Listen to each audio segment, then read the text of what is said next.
Today begins the first of the 3-minute catechesis that will occur 5 minutes for every Sunday Mass during this coming year.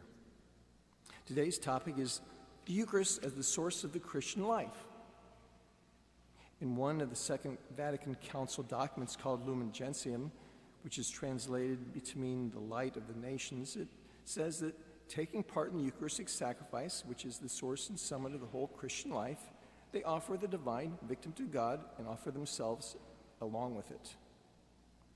Allow me to speak on taking part in the Eucharistic sacrifice as the source of the Christian life. What does this mean? Our Christian life is to flow from the Eucharist in a similar way that light flows from the sun. The Eucharist is the starting point for our daily life. This reveals us that salvation does not come from ourselves, but is a gift from God. To receive this salvation means that we are to be different, to be changed, and to be the source of this comes from the Eucharist. So to be a Christian means to live differently from this world. St. Paul, in his letter to the Romans, says that they need to change in how they think and live.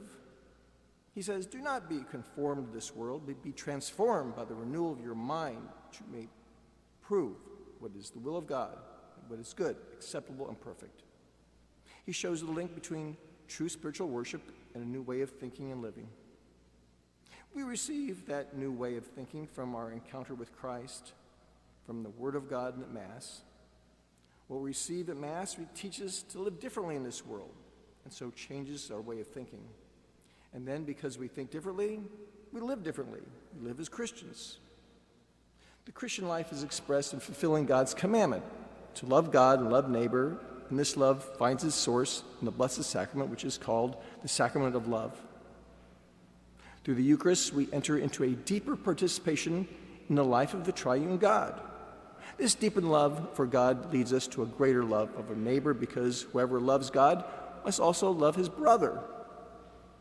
We love others because Christ loved us first. Having experienced this love, we live differently. We accept the mission that God has given us to share in the work of Christ. What we receive from God is not meant to be kept for ourselves alone. Jesus wants us to share our faith, hope, and love we receive with others. Essential to the Christian life is to share our encounter with Christ with others so that they too may encounter Christ and have life with God. Thus, the Mass should help us be our guide. The Mass should guide our conversations with others and how we go about our daily living. Becoming what we receive in the Eucharist, we're to tell our brothers and sisters with conviction what we have heard and seen, we proclaim, and also they may have fellowship with us. To know Christ and to make him known to others is a beautiful work, and one that every Christian is to do.